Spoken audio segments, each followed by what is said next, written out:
there was a resolution brought in by a few congressmen. It was basically anti-Modi as well as anti-India resolution. And at that time, the congresswoman got up and said that, no, this is wrong. We are interfering in the internal affairs of India. And that's why this resolution should not be passed. So you can see that's what she has been doing for us.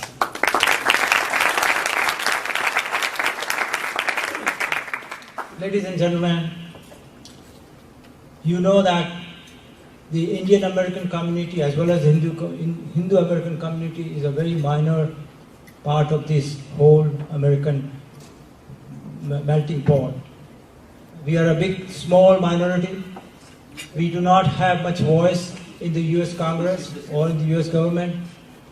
And it's necessary that we support a person like Congresswoman Tulsi Gabbard. And whatever the donations you make is not enough, because she needs to win this 2014 election, and that's important for us. Before we get her formal introduction, I have two requests to the Congresswoman. The first is that you know that 2014 election in India was probably the greatest democratic exercise that ever took place in the world. Nearly 500 million people voted in a fair and free election. Unfortunately, when Narendra Modi, who has become now the Prime Minister after he got a thumping majority, 2000, during the Bush administration and subsequently the Obama administration, have continued the policy of withdrawing his visa. And I thought that was a great blow on the American foreign policy. Being an American citizen, and most of sitting here, they felt insulted that person who has never been sort of judged by any legal system, and he was absolutely innocent man, and by some obscure law that due to certain pressure groups, the US government decided to withdraw his visa. So that was very unfortunate. And since Narendra Bhai, he's coming to the United States with a magnanimity, he forgot his pride and he decided that I want to strengthen the India-US relationship, so he's coming here. My request to you is that, is it possible for the US Congress to pass a resolution affirming, saying that it was a mistake on the part of the United States to have cancelled his visa and give him an apology? I think that will be a good thing to do. I understand your limitations because you are working in a democratic setup. It's not that easy, but at least an attempt should be made. And we expect, I think all of us, we expect that that would sort of strengthen Indo-US relationship. And the second part of it is, there's a lot of human rights violations taking place in Pakistan, in Bangladesh, in Malaysia, in Afghanistan, and in Saudi Arabia. And it's our request to you that United States Congress and the government should condemn this human rights violations and pass some kind of a resolution which would help the Hindus in those countries, because there is a lot of violation taking place today. With that, ladies and gentlemen, I'm asking Dr. Mr. Garibilla to introduce Congresswoman. Just, we want to do the formal thing.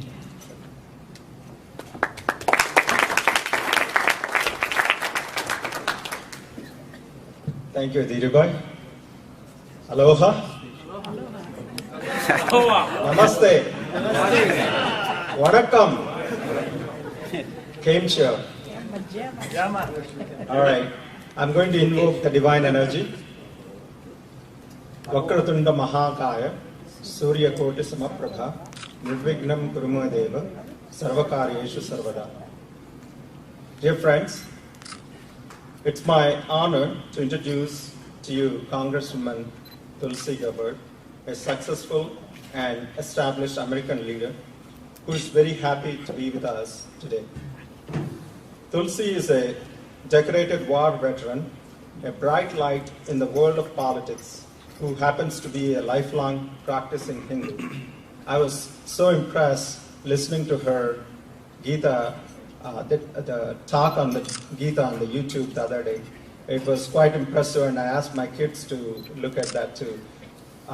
We are all Hindus, but I don't know how much percentage of us are real practicing Hindus, but that was the feature that really I loved in her, and the character is reflected based on the principles that she followed. Tulsi was elected to the Hawaii State Legislature in 2002 at the age of 21, making her the youngest woman in the country ever elected to a state legislature.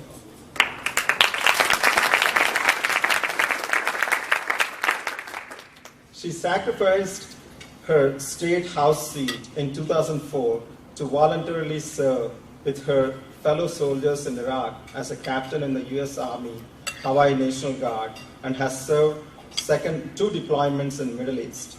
She's a decorated young veteran who is seen by many in Hawaii as a role model for young men and women alike and inspiration for all.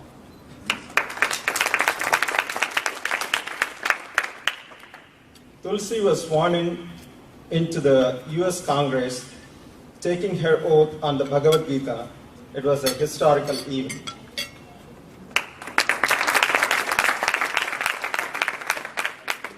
Tulsi currently serves on the Committee of Armed Services, the Committee on Foreign Affairs, and she is Vice Chairman of the Democratic National Committee. Friends, I am honored to introduce to you one of the first two female war veterans and the first Hindu member of the United States of Congress, Tulsi Gabbard.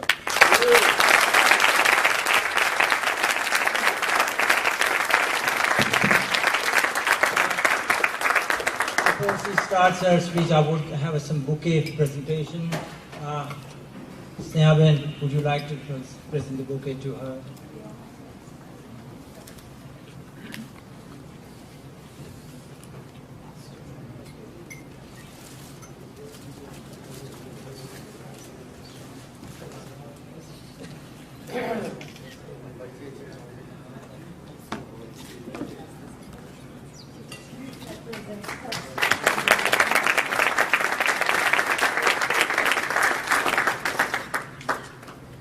I would also request now Radhika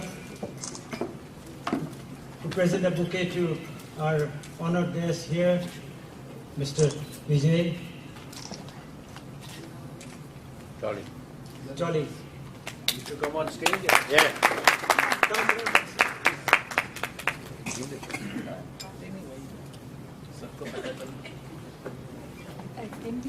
No.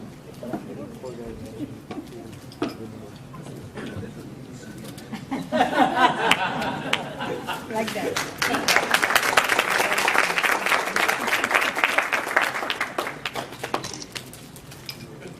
We would like to present the bouquet to Mr. Rathod.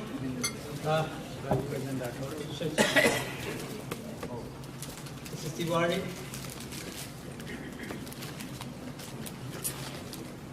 Please.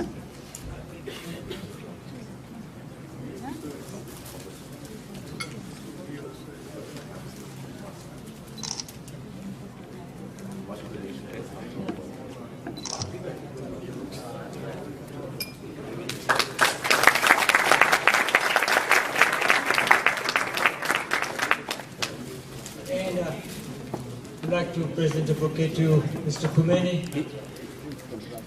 Come. Indra Shah will present. You can't say no to her.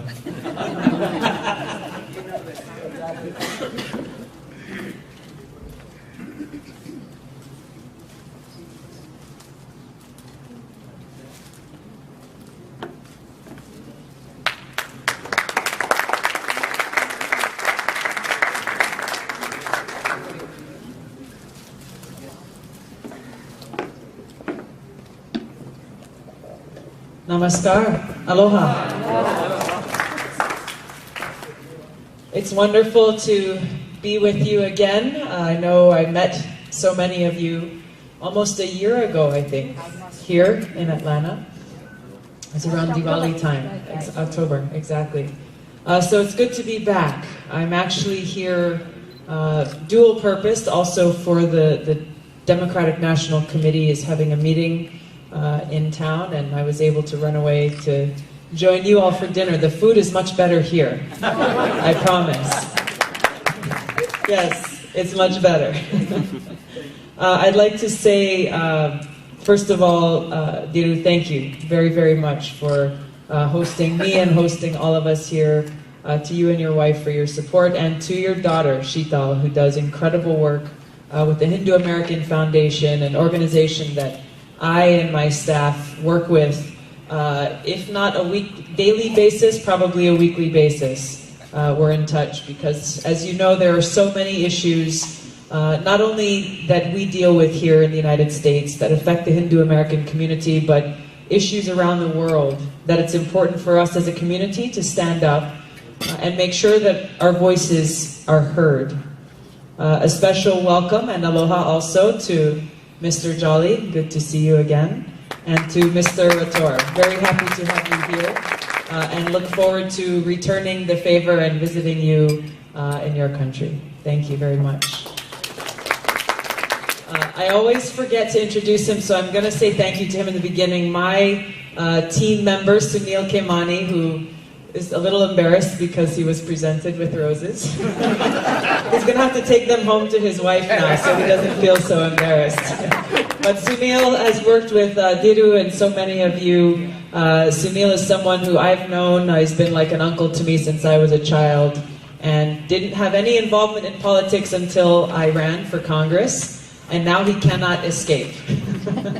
He's in this, so Sunil, thank you very much. First of all, huge congratulations on the elections held in India, to Prime Minister Modi taking his position, and to all of you for your hard work in making that possible. I remember everywhere I traveled around the country last year, in small towns across the country and large cities, the excitement growing towards that time of election was palpable, and many people, many of you, offering your support to BJP, either here or traveling to India to help with the elections, and what an impressive outcome. We've just celebrated a wonderful day, not too long ago, Janmashtami.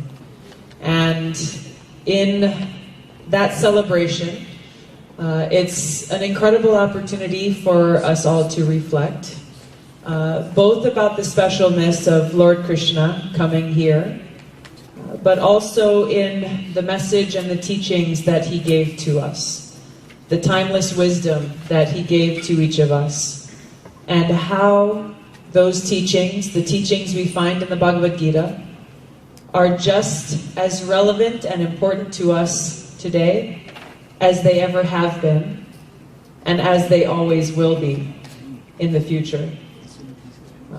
You talked, Diru, a little bit about the persecution that continues in many countries of Hindus, of minorities around the world, and how, unfortunately, if their plight is not captured in the evening news, as we've seen recently in northern Iraq, then many people don't even know that this is happening.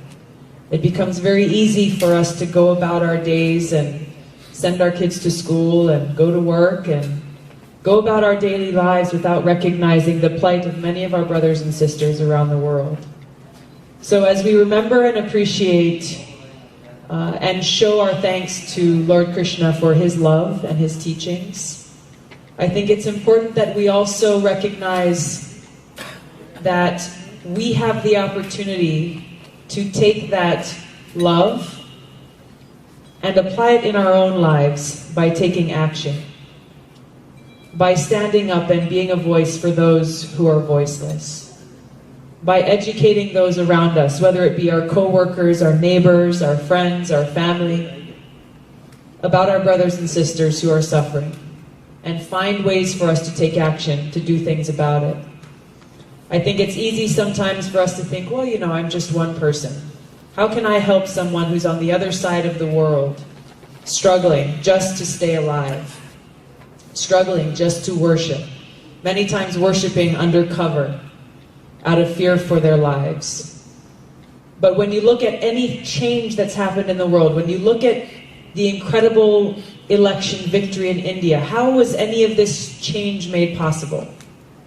It was only made possible when people stood up one by one by one by one and said, we will demand that this change occurs. All across the country, I heard different people saying that Narendra Modi would not be Prime Minister of India. He is. Why is that possible? Because people like you stood up and said, we're going to make this happen. So regardless of the challenge, regardless of how impossible it may seem, it's only through people like ourselves standing up and taking ownership and recognizing that as karma yogis, we have this sense of purpose that Krishna has given us. To be of service to Him, to be of service to others, to help others. And how can we apply this in our lives? That when we see wrong occurring, when we see evil, that we stand up and fight back. We stand up and take action and share these words of wisdom with others. I can tell you in my job in Congress, there's many issues that come up. Maybe not related directly to Hindus, but dealing directly with the issue of religious freedom and people having the opportunity to worship, however they may choose, in other places in the world without this threat of persecution.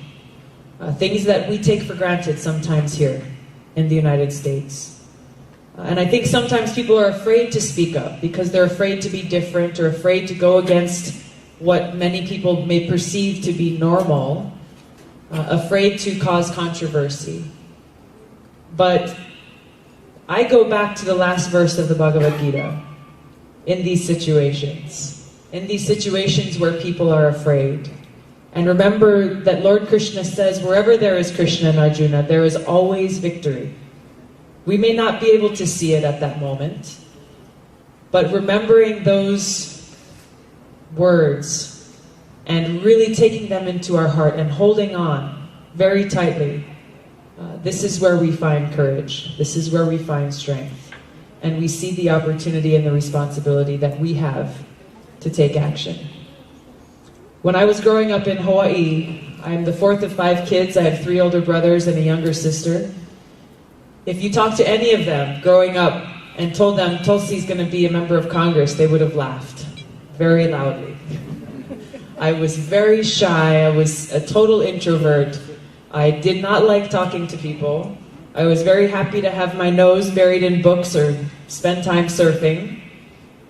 But I understood and learned from a young age the importance of service, the importance of seeing what our own personal duty is in this life and the opportunity that we have with these lives. I didn't know how I would put that into practice, but eventually saw that opportunity when I was 21 to run for the State House of Representatives in Hawaii. And faced at that time many of the same naysayers as I faced later when I ran for Congress. People who said, you're too young, you don't know what you're doing, you're too inexperienced, it's not your time. But I was very deeply rooted in my own motivation. I knew why I was running for office. It was not because I thought I want to have a big long career in politics. I really didn't like politics that much, to be quite honest with you. But I saw every day as I knocked on people's doors in my neighborhood, as I heard from people about the difficulties their families faced, the fears that they had about their children not having better opportunities than they had, that for once in a generation, the next generation's outlook seemed more bleak than their fathers or their grandfathers, and that we had to do something about this. So as I went house to house, hearing from people, I recognized early then on that this is where that power lies, and this is where true happiness and reward lies, in serving others, in doing our best to make a difference in their lives, by pleasing God, by taking care of His children. It's been an incredible and constantly learning and growing experience for me. And I'm grateful for the opportunity that I have now, serving in Congress with a national and an even global platform, to be able to bring voice and bring light to many of the issues that we are concerned about. That when we see things like the resolution Viru talked about, came before the Human Rights Commission in Congress, to stand up and call it for what it is, so that people can make a choice and understand that, unfortunately, the truth sometimes is hard to find. And why it is our responsibility to stand up and speak the truth. To stand up and fight not only for Hindus who are being persecuted, but for our brothers and sisters who may call Krishna by a different name, who may worship in a different practice, but recognize that the respect we have for each other is found in our true identity of who we truly are. In Hawaii, we say aloha. There's someone here with a beautiful aloha shirt. There he is. It says aloha all over your shirt. As soon as you get off the airplane in Hawaii, people say aloha. When you leave, they say aloha. They say aloha means I love you, it means hello, it means goodbye. But truly, the deep meaning of aloha is even more special than all of those things. Alo means to share, and ha is the breath of life. It is who you are, it is the soul. So in the native Hawaiian practice, when you say aloha, you are sharing that mutual respect for someone who is your brother or your sister.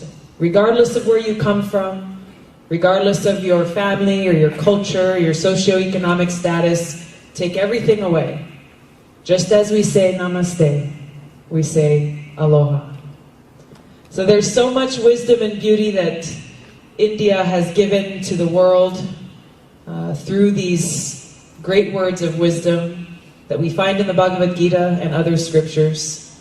Words of wisdom that truly can allow us as a global community to transcend so much of the conflict that we see, so many of the challenges that we see, if we take these truths to heart and put them practice in our own lives.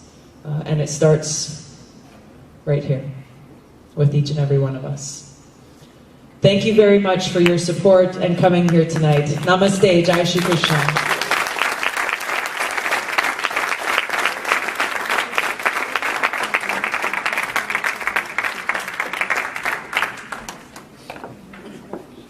Thank you. It was a really great, inspiring speech, I'm sure. Just give her a big hand. Please.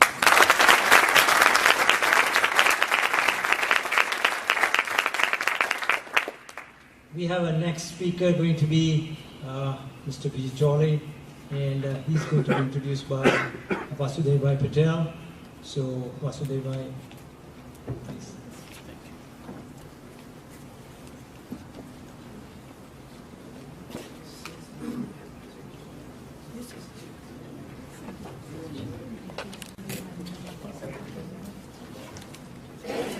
I am fortunate as well as I got the opportunity to introduce not only Vijay ji, but as well as Mr. Rathod also. Let me start with Mr. Rathod. Couple of people met him, and might be you have heard about him, but never met him. I met him first time also, but I heard about him. He's a soldier, a sportsman, and now a member of parliament. And that was a long side for the Narendra Bhai to choose the people who can serve from the different segment of the Indians. He served as officer in the Indian Army for 23 years.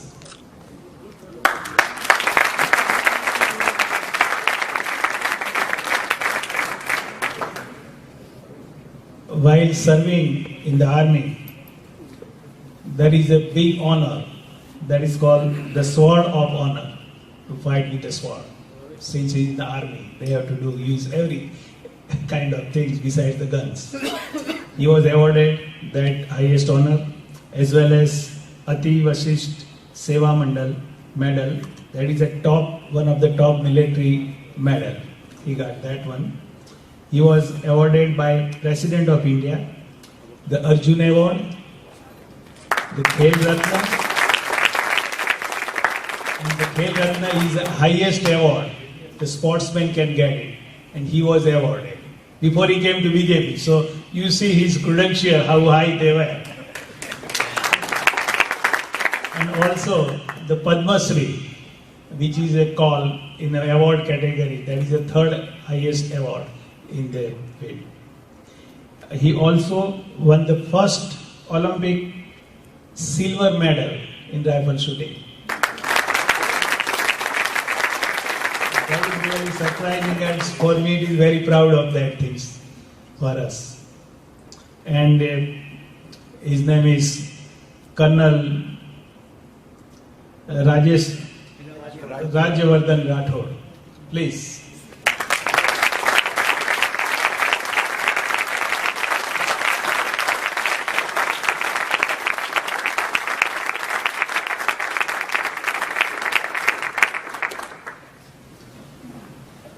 Now Vijay ji, my elder brother, we know him for many years and we call at least 15-20 times a year.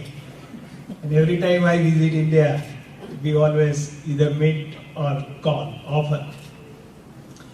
He was graduated from Sri Ram College, one of the famous college of Delhi. He was elected General Secretary of the Delhi University. It is like a whole constituency. How many? About 40,000 people vote? Our house. Close to? We have 250,000 students. Boy, so I actually represent the wrong number. 250,000. And then he was elected as the president also of the following year. Then he went for the member of assembly. He won that one. He also contest against Chief Minister of Delhi, Sheila Dixit also. And since last more than 4 years, he is serving as a convener of the overseas affairs for the Bharatiya Janata Party. That is none but the Vijay Jolly. Please come on the stage.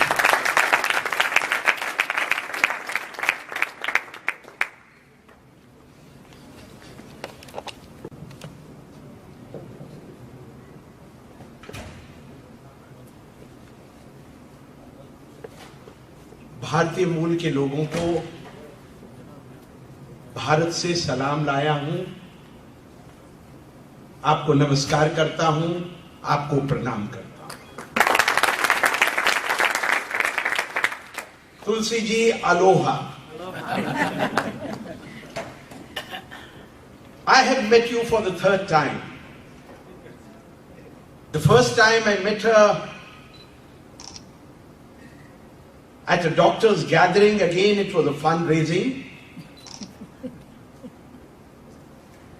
Then I had the privilege of shaking hands with you in the gracious company of my party president and now the present Home Minister, Mr. Rajnath Singh, in Washington, D.C. And today at a gathering of the nationalist Indians who are non-resident Indians in United States of America. But every time,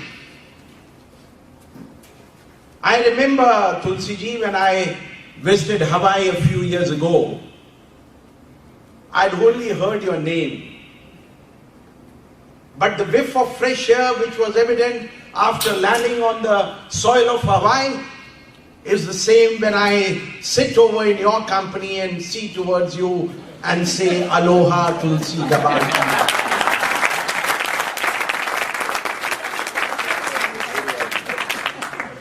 We are sure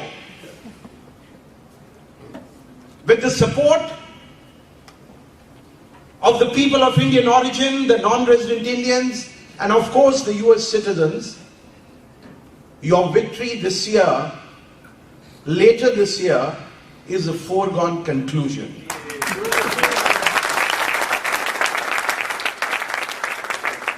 But madam,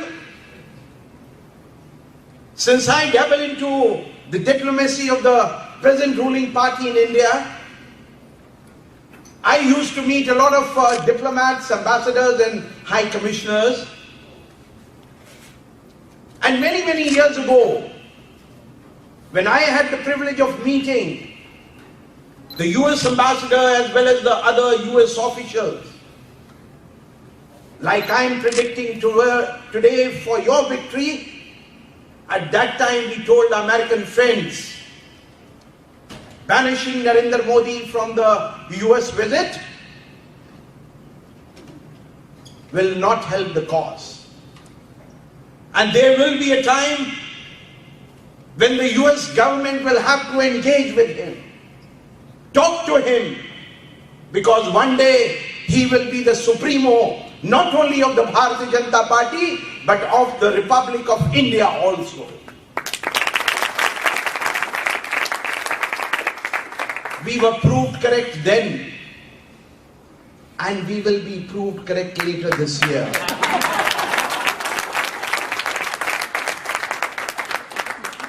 Dear friends, I have not come here to deliver a speech, but me along with my senior Member of Parliament, Colonel retired Rajvardhan Singh Rathore, we are crisscrossing 8 major US cities only in a span of 12 days. We have already addressed big gatherings of non-resident Indians in Los Angeles, in Dallas, in Houston, today in Atlanta, tomorrow we will be in Chicago, then we will be in New Jersey, New York and Washington DC. This is only to invite you for the Namo, my Supremo, the Prime Minister of India, Mr. Narendra Modi ji's proposed New York rally on 28th of September, which is a Sunday in United States of America.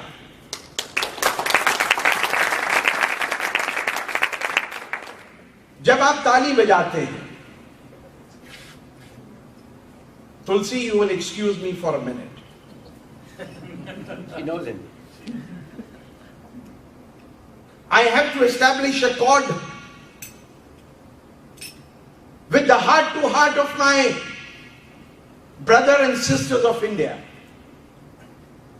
आप लोगों ने भारत का नाम America में आके रोशन किया है, अपनी मेहनत से, अपनी एक्सपर्टीज से, अपने स्पेशलाइजेशन से। ना केवल आपने अपने परिवार का अपितु भारत मां का नाम भी रोशन किया है, इसलिए ताली आपके लिए बजनी चाहिए।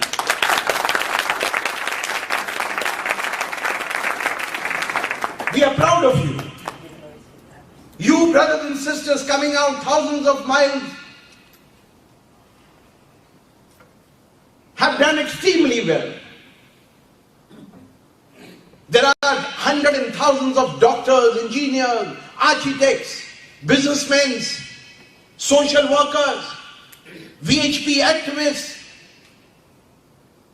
Hindu Swam Sevak Sangh, BJP, FIA, and various organizations which have contributed to the economy of the United States of America.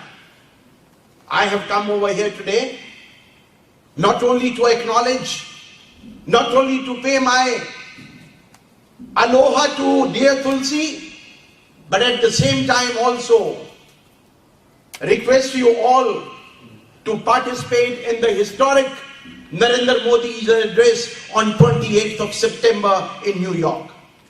The program is being organized by the Indian American Community Foundation. अगर भारत से नरेंद्र मोदी हजारों मील दूर की यात्रा कर कर New York पर आ सकते हैं, तो अटलांटा से भी आप न्यूयॉर्क जा सकते हैं। आएंगे। और जब आपकी तालियां बजती हैं, मुझे विश्वास होता है भारत का वो प्रधानमंत्री जो लाल किले के प्राचीर से बिना बुलेट प्रूफ स्क्रीन के बोला, यह दर्शाता है हिंदुस्तान की सत्ता के कॉन्फिडेंस को और रिन्यूड विगर और विटालिटी को। जब प्रधानमंत्री आदरणीय नरेंद्र मोदी जी ने लाल किले से कहा, I will not serve India as a prime minister, मैं भारत की सेवा एक भारत के सेवक के रूप में करूंगा। I will reach out to the other political parties. I will not govern India with the majority, but I will govern India on the basis and the concept of consensus. This is the large-heartedness of the Honorable Prime Minister, Mr. Narendra Modi. I had the privilege of talking to him, meeting with him, discussing with him on various occasions. And even after becoming the Prime Minister of India, his reaching out to the SAARC countries and the global heads in those countries to invite them over to the oath-taking ceremony shows the magnanimous attitude of the government of India, led by my BJP leader, Mr. Narendra Modi. Pakistan came, Bangladesh came, Afghanistan came, Bhutan came, Nepal came, Sri Lanka came, Maldives came. The message went loud and clear. Mr. Modi means governance. Mr. Modi means cutting across the barriers. We don't want confrontation. We want to join hearts to hearts together so that India can go and develop as a developed nation in the world. We are already developing, but with a renewed vigor and with a renewed confident government. My government is committed to perform for every section of the community. लेकिन बंधुओं, जब हम ये कहते हैं Vijay Jolly is proud to be a Hindu because I am born into a Hindu family, it doesn't mean that I am communal. BJP is often termed as a communal party. BJP is often termed by our adversaries and our enemies as a party which has got a communal agenda. I wish to put the record straight, and that record straight you people will also have to take the message. We are a nationalist Bharatiya Janata Party. No communal party in democratic India can win the confidence of Muslims, of Christians, of Hindus, of Jainis, of Sikhs, of all the different segments of the Indian polity. Since we are non-communal, we are a secular party with a clear-cut agenda, and if my Muslim brother feels happy on calling himself as a Muslim or as a Christian, so do Mr. Vijay Jolly feels proud to say that I am a proud Indian and a Hindu also. There is nothing communal on that matter.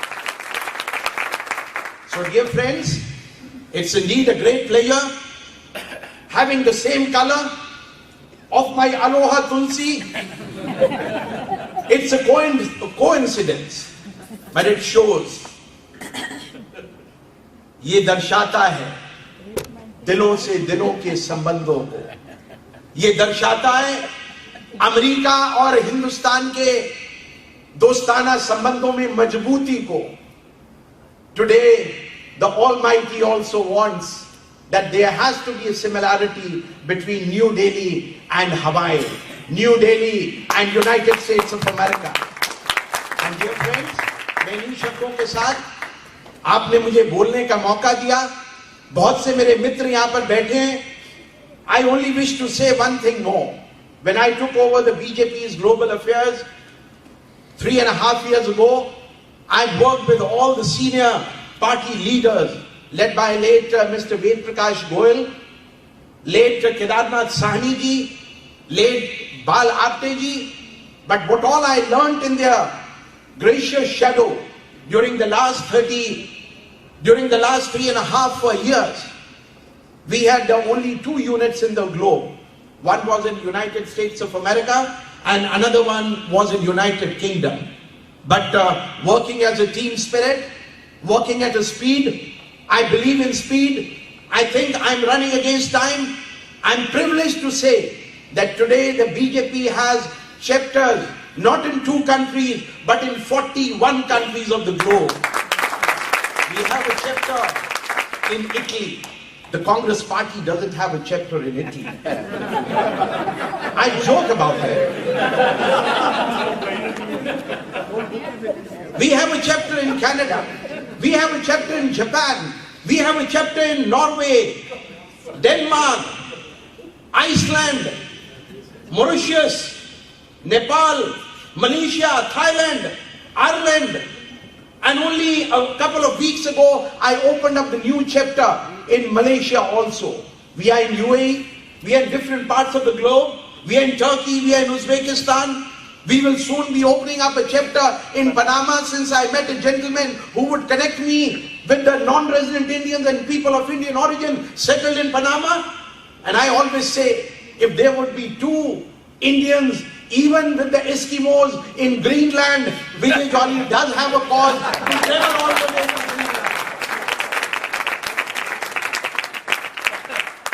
And dear friends, it's not only all about the global diplomacy. Tulsi, I had the privilege. I was an elected MLA, a member of the Legislative Assembly in Delhi for 5 years. I delivered for the poor people. I live in one of the best houses. I earn from business I spend on politics. But I also have the privilege, when my party commanded me to fight against the mighty, then 3-time Chief Minister, Shrimati Sheila Dikshit, I lost by a slender margin. I should have lost by 100,000 votes, but I only lost by 12,500 votes. I used to live in South Delhi, traveling 25 kilometers in the morning and coming back in the night 25 kilometers. But my resolve was firm. I'm a swim saver. I'm a soldier. And I'm a soldier of the Bharatiya Janata Party. I'm a son of swim saver, and I shall die as a swim saver. But I have an unflinching loyalty to my nation, to my party, to whatever I do in life. So I'm very privileged. I feel very honored. And I also feel honored talking to you, conversing with you, getting your applause and cheers. And I think these cheers are for my great leader, Mr. Narendra Modi, and for whose program me and Colonel Rathore have come over to personally request you, plead with you, please come 28th September, Madison Square Garden, 10 o'clock in the morning, come in the morning, go in the evening. If Modi ji can come, you can also come. Modi ji को सुनिए, उनके दर्शन करिए और उनसे एक renewed vigor को लेकर आप दोबारा से अपने अटलांटा प्रांत में आकर भारतीयों का सिर उठाकर प्रतिनिधित्व करिए। इन्हीं शब्दों के साथ एक बार फिर से मैं आपको नमस्कार करता हूं और प्रणाम करता हूं।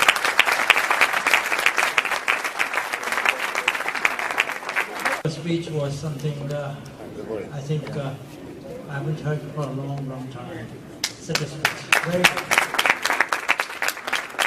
We admire what you have been doing, and we wish you all the best. And we hope that you will have all the branches everywhere in the world, you know. That's like flying, you know. That's what it should be.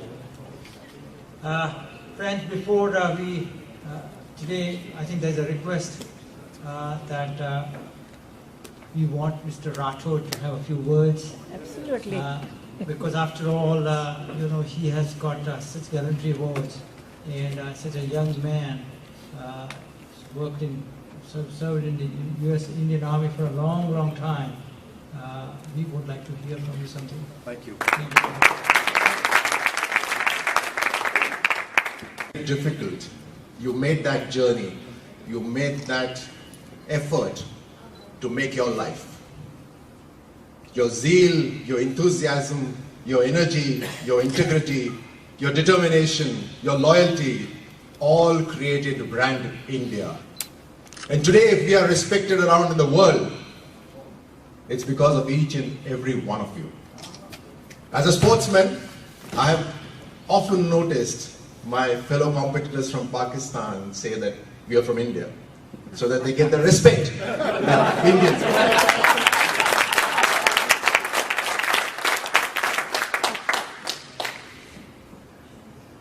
23 years in the Indian military, and now in politics, at a time when the young generation actually detests politicians.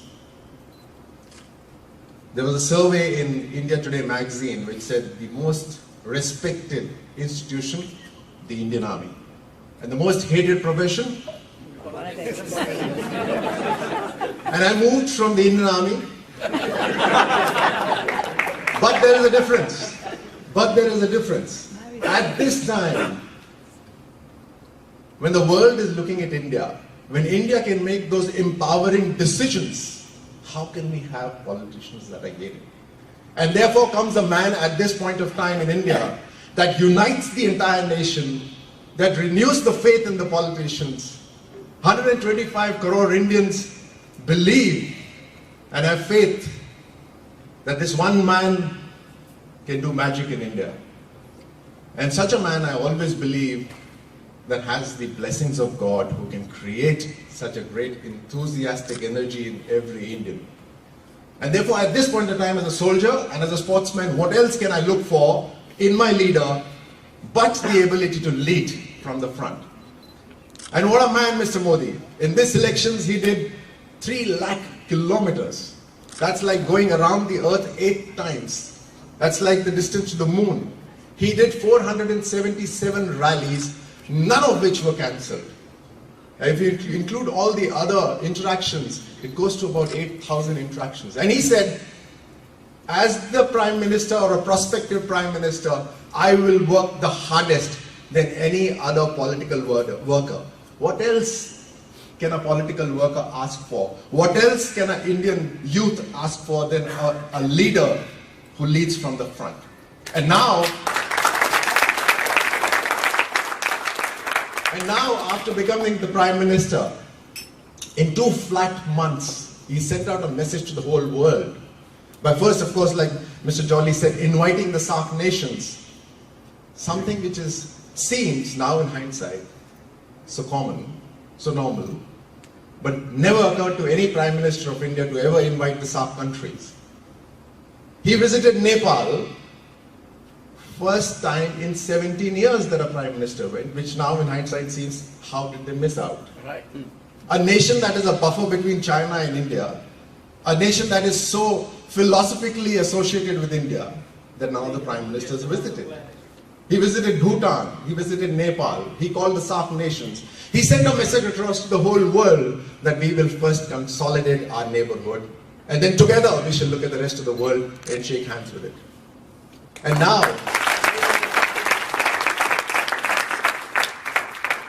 now he has sent not just me, but Mr. Jolly to go and build bridges with the Indian community. And this is a process that's not going to stop for his visit. But he says, and he explicitly mentioned that go interact with the Indian community, build bridges. They have already achieved success in their lives. They know, they think out of box. We want that energy, we want that enthusiasm to now come back to India, either by suggestions or by investments or by partnerships. And therefore today we look at you as successful models and icons that the rest of the youth of the country wants to look at you and perhaps follow. They may not be so lucky to have the same energy as you, but they have the same dreams as you. And therefore, I always believe कि एक चला तो क्या चला, वही चला जो 10 को लेके 7 चला.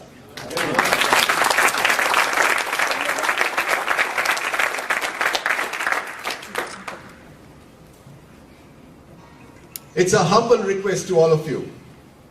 And you all are force multipliers. We live in the world where force multiplication happens. You may be in whatever numbers here you are, but you will go back and connect to many more Indians. Please take this message back to them, that their Prime Minister is coming to India. He is not a political party leader. He is Sorry, to America. Yeah. He is not a political party leader. He is the Prime Minister of India who is coming to US. And he is just not addressing the Indians. He is of course ours. He is in today's geopolitical status addressing the whole world that India has arrived. So it's a humble request to all of you to send this message across to all, to be there in spirit or in kind by yourself to make this visit a success. And to you, Tulsi ji, you spoke about the victory of Narendra Modi. You would have read that there was a huge wave which swept across, which demolished the Congress party, which was so big. People said, if Congress in India knows what to do, they know how to fight elections. They may not know how to govern, but they know how to fight elections. And that political party today got demolished by a wave. And what is this wave? I believe that every positive expression, emotion, or thought never dies. And when we sit here today and we pray, that prayer is a vibration in the air. It never dies down. And when hundreds and then thousands of people pray for you, it's a wave that will demolish your opponents. We wish you good luck. Thank you so much.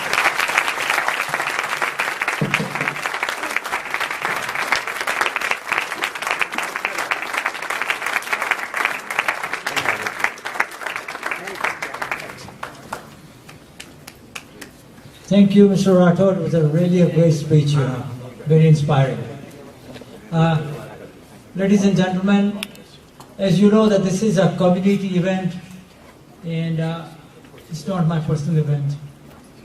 Today, I would like to recognize a lot of leaders here of the community because this is the time to say thank you to all of them. First of all, I would like to recognize Mr. Subhas Brasdan. He's a national leader. He has been awarded so many different kinds of awards. And I know two of them at least. One is the Pravas Bharti and second one was the Ellis Island. So congratulations. Mr. Shiv Agarwal, Shivji, where are you? Shivji has been always a friend, supporter. Whenever we needed anything here, Shivji, we want to come here and do this. He said, yes, sure, we are here. Shivji, thank you so much. Appreciate it. Sneha Mehta, I don't think you need an introduction to her. She's known everywhere. She's a great Hindu leader, ex-BJP president. We have Kusumji Khurana. She's the president of BJP. Dr. Gary Mella, he's a young man compared to me. Of course, he's a very young man, and he has been doing a fantastic job. And you know, during the last 2 years, we met and we realized that there is a synergy between us. We can work together, and that's what he's doing a good job. Thank you, Mr. Vijay Bopana. There is another young man, always ready to help you. Hindu activist and a great helper. We have here Shyamji and Manjuji Tiwari. Both of them, BHP and Hindu leadership, just unbelievable. For years and years I've been seeing them. And Manjuji particularly, she has started some Delhi Hindi classes in Georgia Tech, am I right? Emory, is it? Emory. That's good. We have Radhika Sudha. You know this young lady? She is with HSS. And every time I have a problem, I say that, Radhika, can you help me? She said, yeah, sure. You know, so far she was not working, so it was easy to get her. Now she works, so she said, oh, Dhiruji, I'm busy today, you know. But she's always ready to help. Mr. Chandrakant Patel, Chandubai.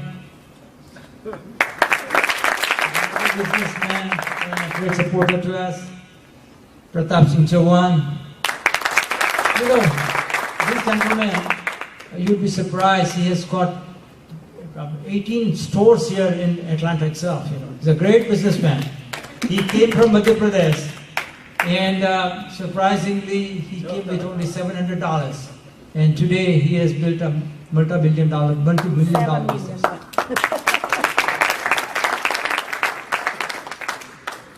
We have Madhu Tataji. He's a temple leader.